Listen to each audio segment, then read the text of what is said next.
Hello दोस्तों, मेरे पति इस दुनिया में नहीं थे और मेरा एकमात्र सहारा मेरा बेटा था। गर्मी का मौसम था और मेरी आदत थी कि मैं रोज नहाने जाती थी। हमारे घर में केवल एक ही बाथरूम था जो कमरे में नहीं बल्कि घर के आंगन में था। जब भी मैं कमरे से निकलकर उस बाथरूम में नहाने के लिए जाती थी तो मुझे ऐसा लगता था कि कोई मुझे छिपकर देख रहा है। घर में मेरे बेटे के अलावा और कोई नहीं था और बाहर से भी कोई आ नहीं सकता था। पहले मैंने सोचा कि शायद मुझे वहम हो रहा है, लेकिन धीरे धीरे मुझे यकीन होने लगा कि कुछ न कुछ गड़बड़ जरूर है। परंतु मेरे दिमाग में एक ही बात आती थी कि घर में तो सिर्फ मेरा जवान बेटा ही है और मैं उस पर शक नहीं कर सकती थी।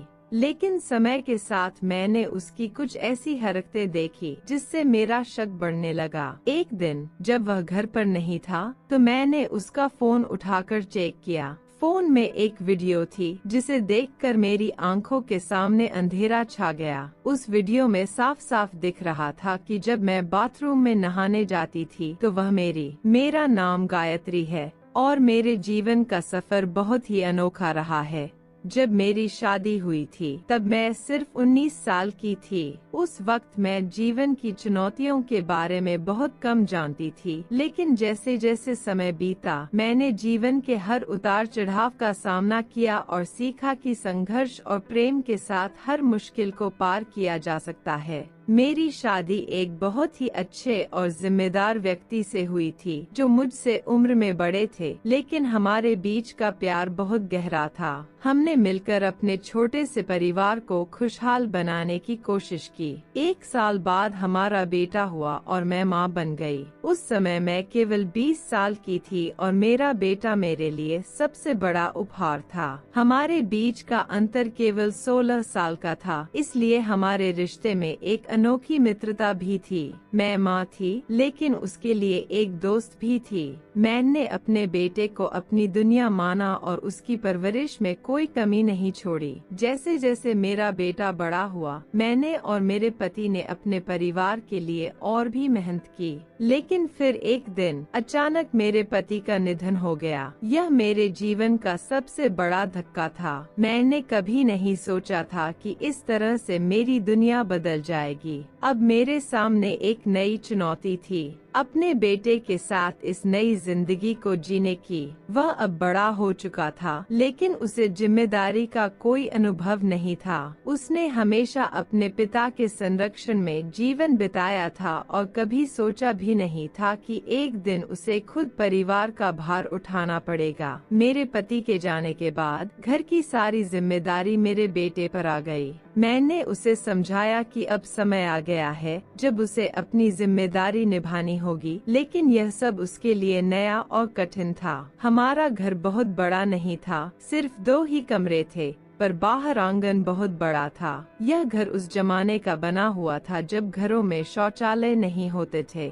बाद में मेरे पति ने घर के एक कोने में एक छोटा सा शौचालय बनवाया था। यह शुक्र है कि घर में शौचालय बन गया था, क्योंकि बाहर जाना बहुत असुविधाजनक लगता था। वैसे भी अब वह जमाना बीत चुका था। मेरी आदत थी कि मैं रोजाना नहाया करती थी, लेकिन जब से मेरे पति इस दुनिया से चले गए तब से नहाने के दौरान मुझे बाथरूम में कुछ अजीब महसूस होने लगा। जैसे ही मैं बाथरूम में जाती मुझे ऐसा लगता था कि कोई अंदर झांक रहा है। एक दिन मुझे ऐसा एहसास हुआ तो मैंने इधर उधर देखा, लेकिन वहाँ कोई नहीं था। मैंने सोचा शायद यह मेरा भ्रम होगा, लेकिन अगले दिन भी वही हुआ। अब मैं इस बात से बहुत परेशान हो गई थी, लेकिन यह ऐसी बात थी कि मैं अपने बेटे रोहन को भी नहीं बता सकती थी। रोहन मेरा जवान बेटा था, बेहद खूबसूरत, लेकिन उसने कभी मेहनत नहीं की थी। अब हालात ने उसे मेहनत करने पर मजबूर कर दिया था और इसी वजह से वह आजकल बहुत चिड़चिड़ा रहने लगा था। एक रात वह मेरे पास आकर बैठ गया और कहने लगा, मम्मी मैं बहुत परेशान हूँ, सब कुछ कैसे होगा? हम तो सिर्फ 2 लोग हैं,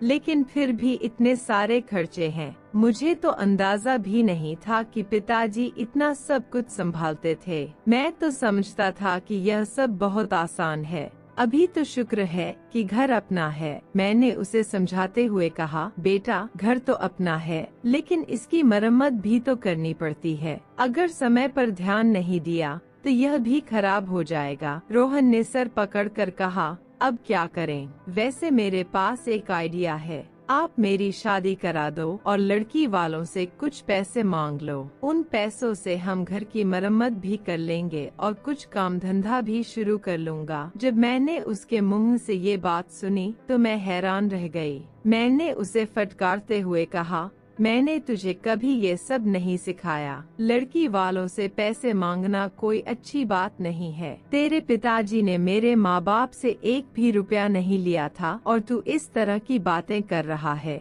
मुझे ये सब कुछ बिल्कुल भी अच्छा नहीं लगता। मैंने तेरी परवरिश इस तरह से नहीं की है कि तू ऐसी बातें करे। किसी की बेटी को अपने घर लाना कोई मामूली बात नहीं होती। वह भी एक जीती जागती इंसान है, उसका ख्याल रखना पड़ता है। तेरे पिताजी बहुत अच्छे इंसान थे और मैं चाहती हूँ कि तू उनसे भी बेहतर बने, लेकिन तू तो अभी से ही लड़की के दहेज पर नजर टिकाए बैठा है। अगर काम करना है तो मेहनत कर, खुद से कुछ कर। मेरे बेटे को मेरी बात बहुत बुरी लगी। जाहिर है उसे बुरा लगना ही था। वह कहने लगा, मम्मी खर्चे बहुत ज्यादा हैं। मैं तो आपसे अपने दिल की बात कर रहा था और आपने तो मुझे इतना लंबा लेक्चर दे दिया। ठीक है, मत करवाओ मेरी शादी। मैंने कहा, तेरी शादी तब तक नहीं करवाऊंगी जब तक तू कोई पक्की नौकरी नहीं कर लेगा। यह सुनकर वह इतना कहकर चला गया। आजकल नौकरी नहीं मिलती, कोई ना कोई जुगाड़ ही करना पड़ता है। मैंने पूछा, यह जुगाड़ क्या होता है? तो वह कहने लगा, जुगाड़ का मतलब है शॉर्टकट से पैसा कमाना। मैंने कहा, ऐसे कभी कुछ हासिल नहीं होता, मेहनत करनी पड़ती है। रोहन के जाने के बाद मैं अकेली बैठी सोचती रही। अब मुझे सिर्फ अपने बेटे की चिंता नहीं थी, बल्कि उस डर और अजीब एहसास की भी थी जो मुझे बाथरूम में होता था। क्या यह सच में मेरा वहम था या फिर कुछ और? मैं इस उलझन में थी कि किसी से बात करूं या नहीं। मैंने सोचा कि अगर मैं रोहन को यह बात बताऊंगी तो वह और भी परेशान हो जाएगा। मेरे पति के जाने के बाद से ही मैं बहुत अकेलापन महसूस करने लगी थी। घर की दीवारें मुझे जैसे घूरती सी लगती थी और हर रात जब मैं बिस्तर पर लेटती थी तो ऐसा लगता था कि मैं उन्हें महसूस कर सकती हूँ। मैंने खुद को समझाने की कोशिश की कि यह सब मेरे मन का भ्रम है, लेकिन फिर भी वह डर मेरे दिल में गहराई तक बैठ गया था। रोहन की चिंता ने मेरी बेचैनी को और भी बढ़ा दिया था। मैं सोचने लगी कि अगर वह इसी तरह चिड़चिड़ा और निराश रहता है तो उसकी जिंदगी का क्या होगा। मैंने उसके भविष्य के बारे में कई सपने देखे थे, लेकिन अब ऐसा लग रहा था कि वे सपने दूर होते जा रहे हैं। अगली सुबह मैंने तय किया कि मुझे खुद को मजबूत करना होगा। मैं अपने डर और चिंताओं के आगे झुक नहीं सकती थी। मैंने निश्चय किया कि मैं अपने बेटे को सही मार्ग दिखाऊंगी और उसे मेहनत की अहमियत समझाऊंगी। मैंने रोहन को उसके पसंदीदा नाश्ते के साथ बुलाया और उसकी थाली परोसते हुए कहा, रोहन, मैं समझती हूँ कि तुम पर बहुत दबाव है और यह सब तुम्हारे लिए नया है, लेकिन याद रखना, किसी भी बड़ी सफलता के लिए मेहनत और धैर्य की जरूरत होती है। शॉर्टकट से कभी कुछ हासिल नहीं होता और अगर होता भी है तो वह ज्यादा दिन टिकता नहीं। रोहन ने मेरी बात ध्यान से सुनी लेकिन कुछ नहीं कहा। मैंने उससे कहा, मैं तुमसे बहुत उम्मीदें रखती हूँ और मुझे यकीन है कि तुम सही रास्ता चुनोगे, चाहे जितनी भी मुश्किलें आएं। अगर तुम मेहनत करोगे तो सब ठीक हो जाएगा। रोहन ने बस सिर हिलाया और नाश्ता करने लगा।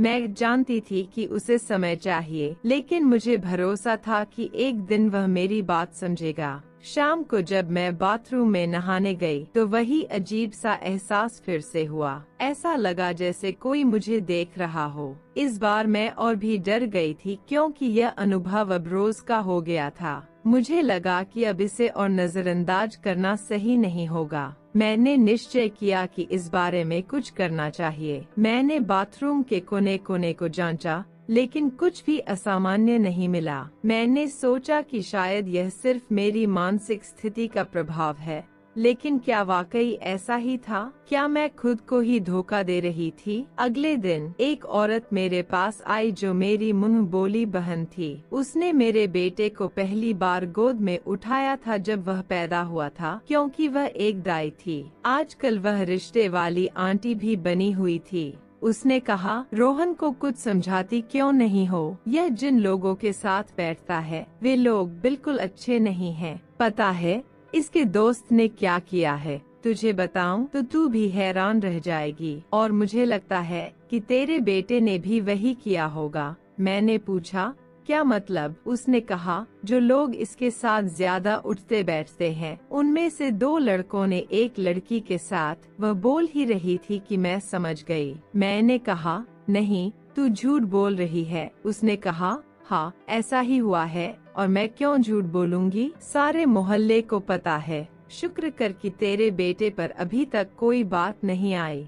मैंने कहा, मेरा बेटा ऐसा नहीं कर सकता। उसने कहा, यह तो मुझे भी पता है कि रोहन ऐसा नहीं कर सकता, लेकिन जब ऐसे बुरे लोगों के साथ रहेगा तो कल को कुछ ना कुछ जरूर कर गुजरेगा, और अगर नहीं भी किया तो वे लोग उस पर इल्जाम लगाकर बच जाएंगे। वे सब तो बहुत अमीर हैं, और हम गरीबों का क्या है? उसकी बात बिल्कुल सही थी। अमीर लोग इस तरह के मामलों से बच जाते हैं और गरीबों को पुलिस पकड़ ले जाती है। शायद इसी वजह से मेरा बेटा ऐसी बातें करने लगा था। वह अक्सर कहता था, जुगाड़ कर लूंगा। मैं नहीं समझ पा रही थी कि यह जुगाड़ क्या होता है, और उसने ऐसी बातें कहां से सीख ली थीं। मुझे यह सब बिल्कुल पसंद नहीं था। एक दिन सुबह सुबह मैं नहाने के लिए बाथरूम में गई। नहाते वक्त मुझे ऐसा महसूस हुआ कि कोई मेरे आसपास खड़ा है। मेरे मुंह पर साबुन लगा हुआ था, इसलिए मैं आंखें नहीं खोल पाई।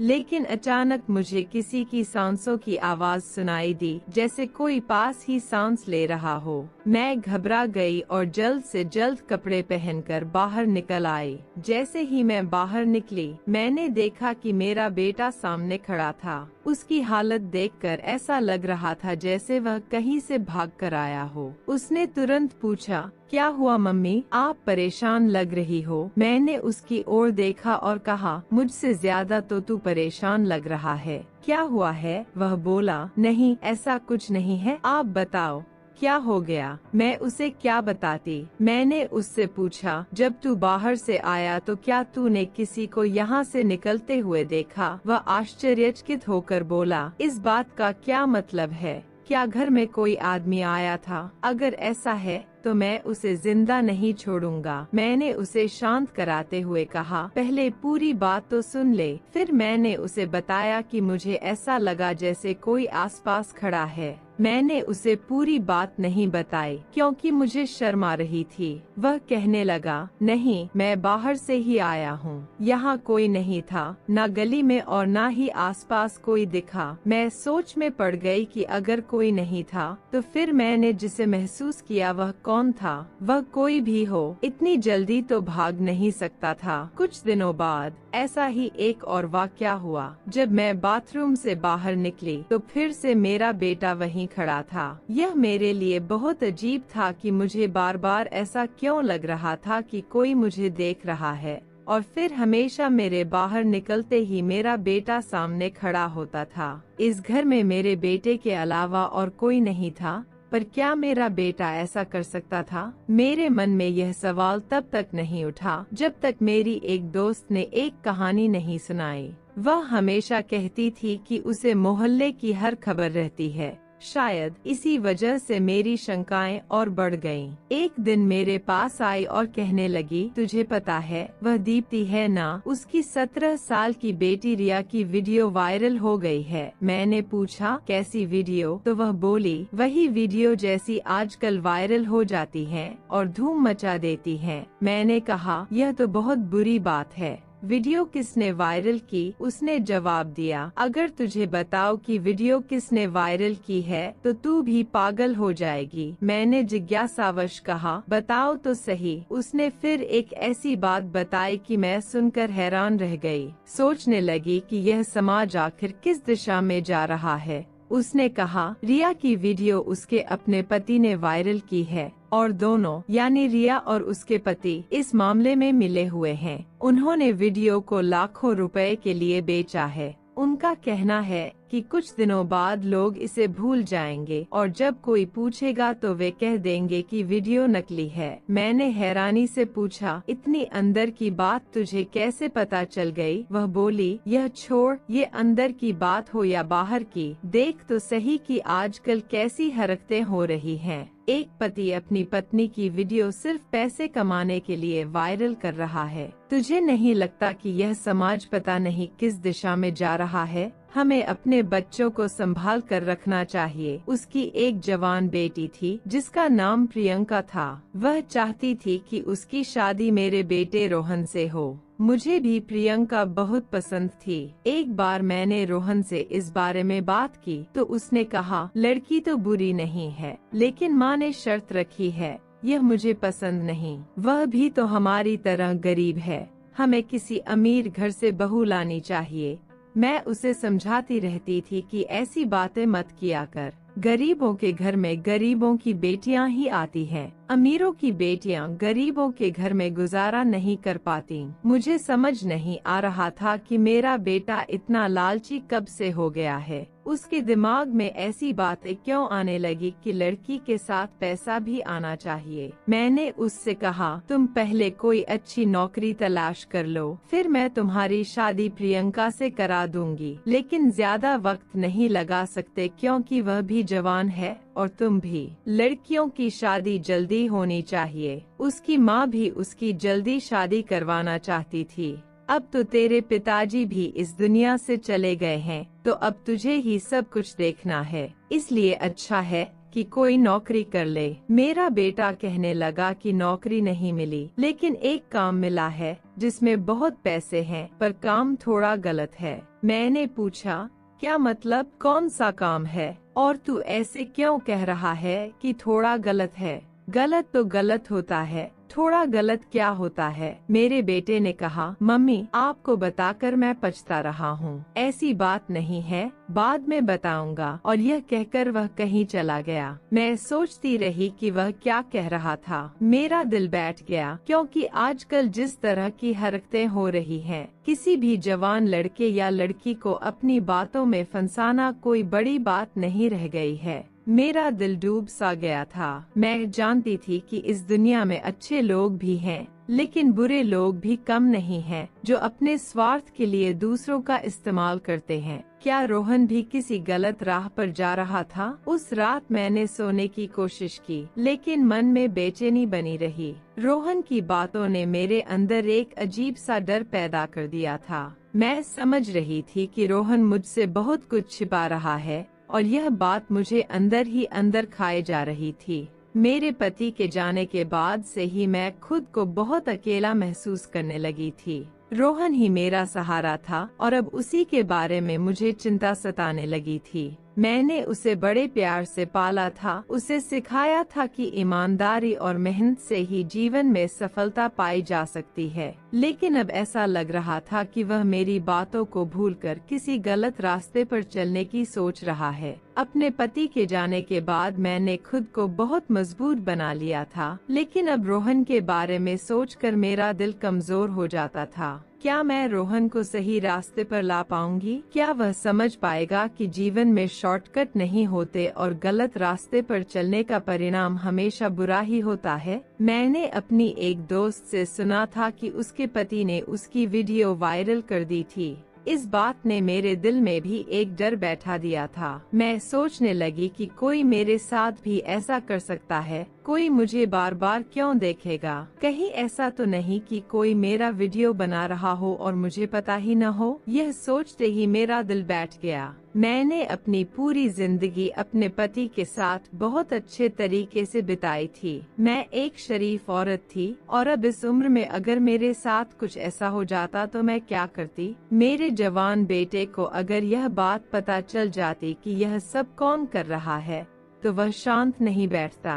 वह जज्बाती और जोशीला था और उसे भी कुछ करना था। यह सब सोचकर मैं बहुत डर जाती थी। हमारे शौचालय की स्थिति ऐसी थी कि वह घर के कोने में बना हुआ था, जिसकी पिछली दीवार गली की ओर थी। उसमें एक बड़ा सा रोशनदान था जिसके ऊपर कुछ भी नहीं लगा हुआ था। रोशनदान इतना ऊंचा था कि वहां से कोई दिखाई नहीं देता था, इसलिए हमने उस पर न कोई कपड़ा लगाया और नहीं जाली। लेकिन अब मेरा दिल बहुत बेचैन हो गया था, इसलिए नहाने से पहले मैंने उस रोशनदान के ऊपर अपना दुपट्टा लगा दिया ताकि कोई देख न सके। लेकिन वहां तक पहुंचने के लिए किसी को किसी ऊंची चीज पर चढ़ना पड़ता। गली का स्तर ऊंचा था और हमारा घर नीचा, इसलिए मैंने सोचा इतनी मेहनत कोई क्यों करेगा, वो भी एक बूढ़ी औरत के लिए। हालांकि मैं इतनी बूढ़ी भी नहीं थी, मेरी उम्र अभी सिर्फ 35 साल की ही थी।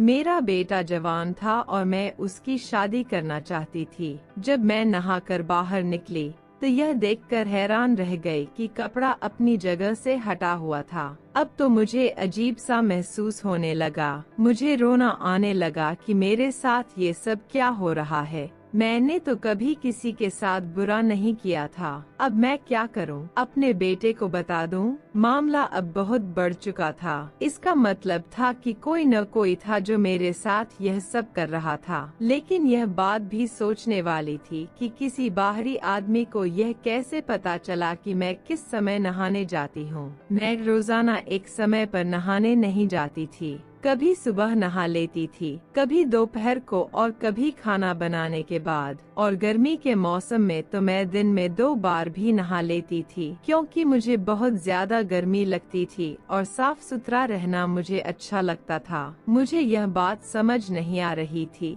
लेकिन फिर मैंने तय किया कि बेटे को बता ही देती हूँ। मैंने उसे सीधे सीधे नहीं कहा कि मुझे पक्का यकीन है, पर मैंने उसे बताया कि जब मैं नहाने जाती हूँ तो मुझे ऐसा लगता है कि कोई मुझे देखता है। मुझे शक है कि यह रोशनदान की तरफ से होता है। मुझे लगा था कि यह सुनकर मेरा बेटा पागल हो जाएगा और कहेगा, कौन है वो? मैं पता करता हूँ, उसे नहीं छोड़ूंगा। लेकिन उसके जवाब ने मुझे चौंका दिया। उसने बस इतना कहा, कोई बात नहीं, आपको ऐसा ही लगा होगा। इस बात को छोड़िए, परेशान होने की जरूरत नहीं है। कौन है जो ऐसी हरकत कर सकता है? आप इन सारी बातों को भूल जाइए। उसने इस बात को इतना हल्के में ले लिया कि मैं हैरान रह गई। मुझे उससे ऐसी प्रतिक्रिया की बिल्कुल उम्मीद नहीं थी। वह तो बड़ा गुस्से वाला था और अपनी माँ के मामले में उसे तो और भी गुस्सा आना चाहिए था। घर की औरतें तो अपनी इज्जत होती हैं,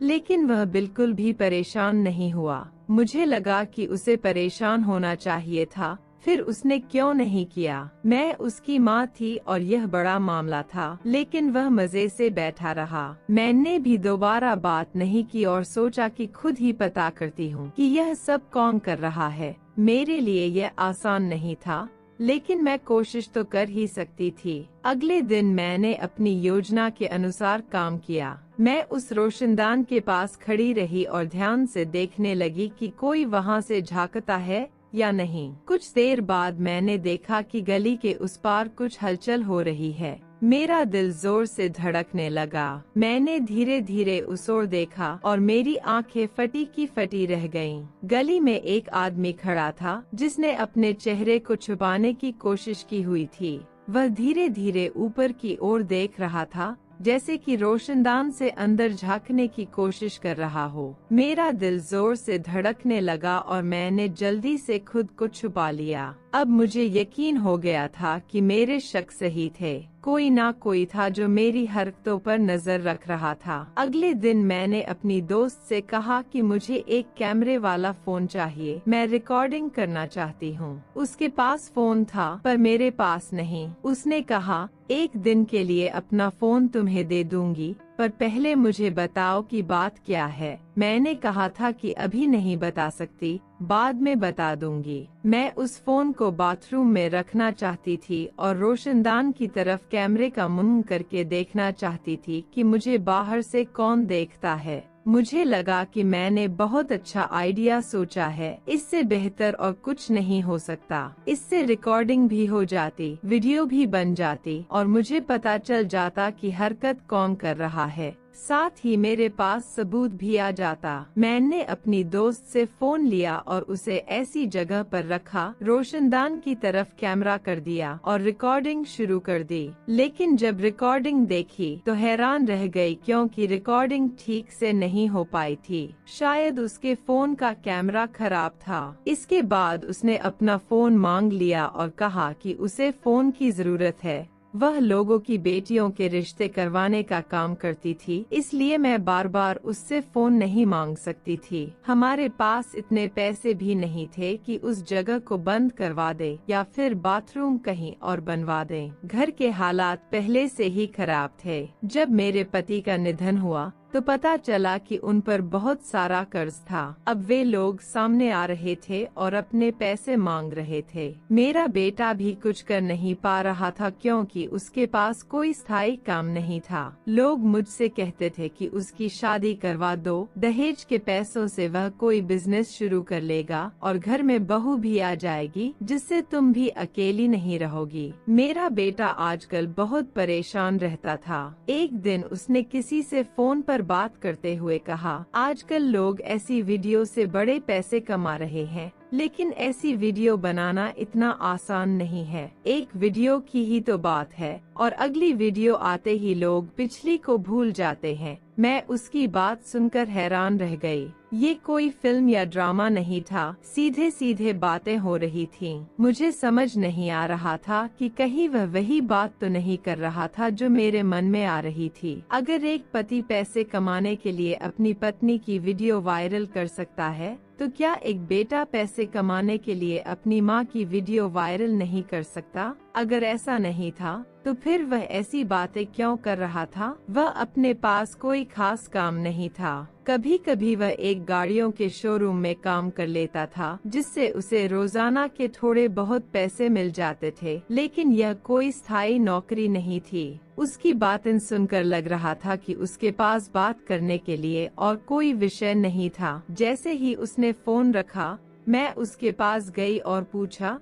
तुम किससे बातें कर रहे थे? कौन सी वीडियो बनाओगे और वायरल करोगे? क्या तुम भी उस आदमी की तरह कुछ करने का सोच रहे हो जिसने अपनी बीवी की वीडियो वायरल कर दी थी? मेरा बेटा यह सुनकर हैरान रह गया। उसने कहा, मम्मी आप कैसी बातें कर रही हो? बात को कहां से कहां जोड़ रही हो? मैं अपने दोस्त से बात कर रहा था, बस वैसे ही बात हो रही थी। मैंने फिर उससे पूछा, तो फिर वह कौन सी वीडियो थी जिसकी बात कर रहे थे? आजकल तो हर तरफ औरतों की ही वीडियो वायरल होती हैं, जिनमें या तो वह डांस कर रही होती हैं या फिर कुछ और कर रही होती हैं। देखो, अगर मुझे पता चला कि तुमने भी कोई गलत हरकत की है तो मैं तुम्हें जेल से भी नहीं छुड़वाऊंगी। उसने गुस्से में जवाब दिया, मम्मी मैं ऐसी कोई हरकत क्यों करूंगा जिसकी वजह से मुझे जेल जाना पड़े? फिर मैंने उसे याद दिलाया, मैंने तुम्हें बताया था कि जब मैं नहाने जाती हूँ तो मुझे ऐसा लगता है कि कोई बाहर खड़ा होकर देख रहा है। तुमने इस बारे में क्या किया? पहले तो वह घबरा गया, फिर कहने लगा, मैंने भी आपको कहा था कि आपको वहम हो रहा है, ऐसा कुछ नहीं है। अब मुझे भी गुस्सा आ गया। मैंने उससे कहा, और अगर ऐसा हुआ तो तुम क्या कर लोगे? क्या उखाड़ लोगे उस आदमी का? तुम्हें शर्म नहीं आती कि एक बार जाकर जांच कर लेते कि ऐसा है या नहीं? किसी से थोड़े पैसे उधार लेकर इस बाथरूम के रोशनदान को बंद करवाने की कोशिश करो। यह रोशनदान इतना बड़ा है कि यहाँ से कोई आदमी छलांग भी लगा सकता है। जब तुम्हारे बाबा ने शौचालय बनवाया था तब जमाना ऐसा नहीं था। मुझे लगा था कि यह सब सुनकर तुम गुस्से से लाल पीला हो जाओगे और कुछ करोगे, लेकिन तुम तो हाथ पर हाथ धरे बैठे हो। मेरे बेटे ने एक अजीब सी बात कह दी। उसने कहा, अगर आपको ऐसा लगता है कि बाथरूम में जाते हुए कोई आपको देखता है तो फिर आप बाथरूम में मत जाया करो। ऐसी उल्टी बात तो वही व्यक्ति कर सकता है जिसका दिमाग उलझा हुआ हो, और मेरे बेटे का दिमाग सच में बहुत उलझा हुआ लग रहा था। आखिर ऐसा कैसे हो सकता है कि मैं बाथरूम में ना जाऊं? गर्मी का मौसम था, क्या मैं नहाती भी नहीं? मुझे तो नहाने का शौक था और साफ सुथरा रहने की आदत भी थी।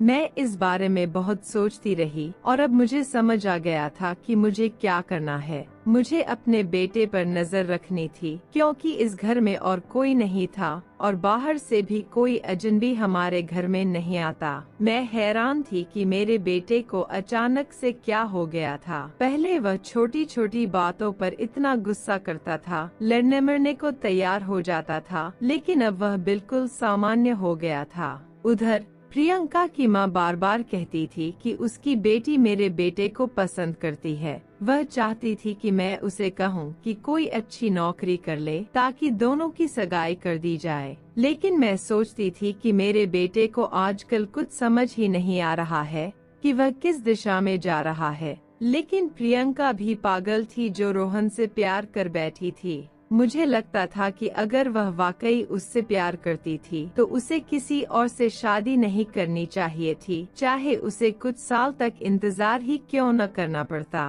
प्रियंका मेरे दोस्त की इकलौती बेटी थी और अपने घर में सबसे ज्यादा लाडली भी। वह मुझे भी बहुत सुंदर लगती थी। एक मुसीबत मेरे सर पर जरूर थी कि मुझे अपने बेटे पर नजर रखनी थी, लेकिन नजर तब रखती जब वह घर पर होता। आजकल वह ज्यादातर समय घर से बाहर ही रहता था। हालांकि जब तक मैं खाना वगैरह बना रही होती थी तब तक वह घर में ही होता था। एक दिन जब मैं नहाने के लिए गई तो उसका फोन उसके कमरे में पड़ा हुआ था। पता नहीं मेरे दिमाग में क्या आया, मैंने सोचा कि क्यों न उसका फोन चेक करूं और देखूं कि उसमें क्या है। आखिर वह मेरा बेटा था और मुझे उसके फोन को चेक करने का हक था। मैंने फोन की गैलरी खोली तो उसमें एक वीडियो थी। वीडियो देखकर मेरे पैरों तले जमीन खिसक गई। वह वीडियो बाथरूम की थी और साफ नजर आ रहा था कि उसमें क्या हो रहा था। मेरी आंखों में आंसू आ गए और मेरी हालत अजीब सी हो गई। मैंने बार बार देखा कि कहीं और भी वीडियो तो नहीं है, लेकिन वहाँ सिर्फ एक ही वीडियो थी।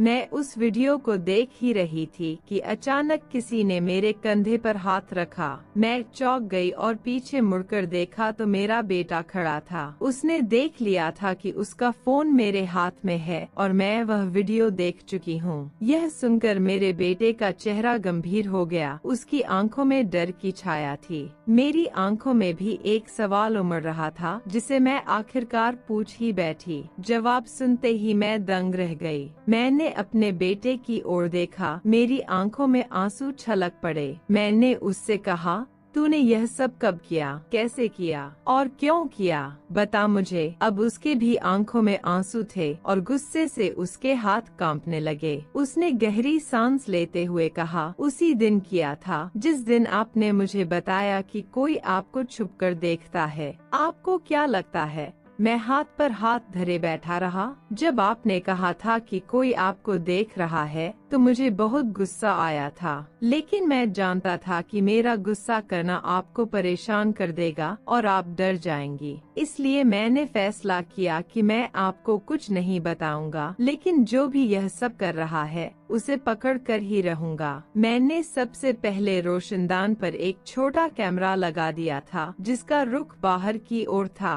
उसमें आप नहीं बल्कि बाहर का दृश्य दिखता था। उसी कैमरे से मुझे पता चला कि वह हमारे मोहल्ले का ही लड़का है जो गली में खड़ा होकर देखता है। जैसे ही उसे पानी गिरने की आवाज आती है वह समझ जाता है कि कोई अंदर गया है और फिर अंदर झांकने की कोशिश करता है। मैंने उसका नाम और घर का पता भी मालूम कर लिया है। मेरा तो दिल करता था कि सीधे उसके घर जाऊं और उसे गोली मार दूं, लेकिन जब अपने दोस्त से बात की तो उसने समझाया कि ऐसा करने से कुछ हासिल नहीं होगा। उसने तुम्हारी माँ की कोई वीडियो बनाई है जो उसके पास है, पहले हमें वह वीडियो निकालनी होगी। मैं उसी से बात कर रहा था जब आपने मेरी बात सुनी थी। मैंने मोहल्ले के कुछ लोगों से बात की है और हम उसे रंगे हाथों पकड़ना चाहते हैं। हम ऐसा करेंगे कि उसे लगेगा कोई बाथरूम में नहा रहा है और जैसे ही वह अंदर झांकने लगेगा हम उसे रंगे हाथों पकड़ लेंगे।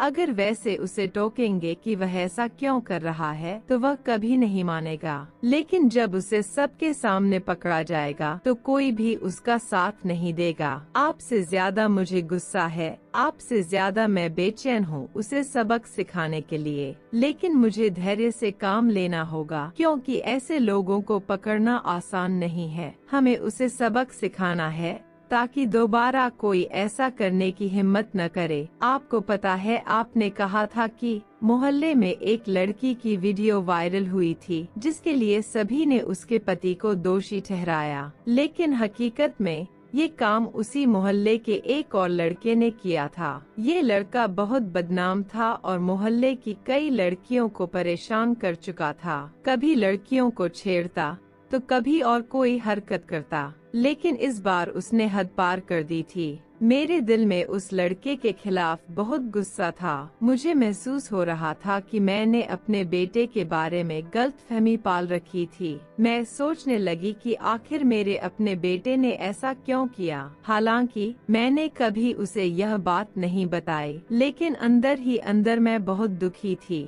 समाज किस दिशा में जा रहा है ये हम सब जानते हैं, लेकिन फिर भी मुझे अपने बेटे पर गर्व था। आखिरकार मेरे बेटे ने योजना बनाई और जब वह बदमाश लड़का रोशनदान की ओर देख रहा था तभी मेरे बेटे ने उसे पकड़ लिया। मोहल्ले के लोगों ने उसे देख लिया था, फिर सबने मिलकर उसकी पिटाई की और पुलिस के हवाले कर दिया। उसका मोबाइल वगैरह सब छीन लिया गया था, लेकिन बाद में पता चला कि उसमें कोई वीडियो नहीं थी। हालांकि उसने और भी कई लड़कियों की वीडियो बनाई थी। पुलिस ने कहा कि उसके खिलाफ कई केस बन सकते हैं, FIR दर्ज करवाइए, हम इसे छोड़ेंगे नहीं। इस घटना के बाद मैंने घर का रोशनदान भी बंद करवा दिया। बेटे की नौकरी भी लग गई और हमने उसकी शादी प्रियंका के साथ करने का फैसला किया। दोनों की सगाई हो चुकी थी और अब शादी होने वाली थी, लेकिन अभी भी जब मैं उस वक्त की बातों को याद करती हूँ तो गुस्सा आ जाता है। ये सब मेरी एक दोस्त की वजह से हुआ था जो मोहल्ले में लोगों को कहानियाँ सुनाती थी।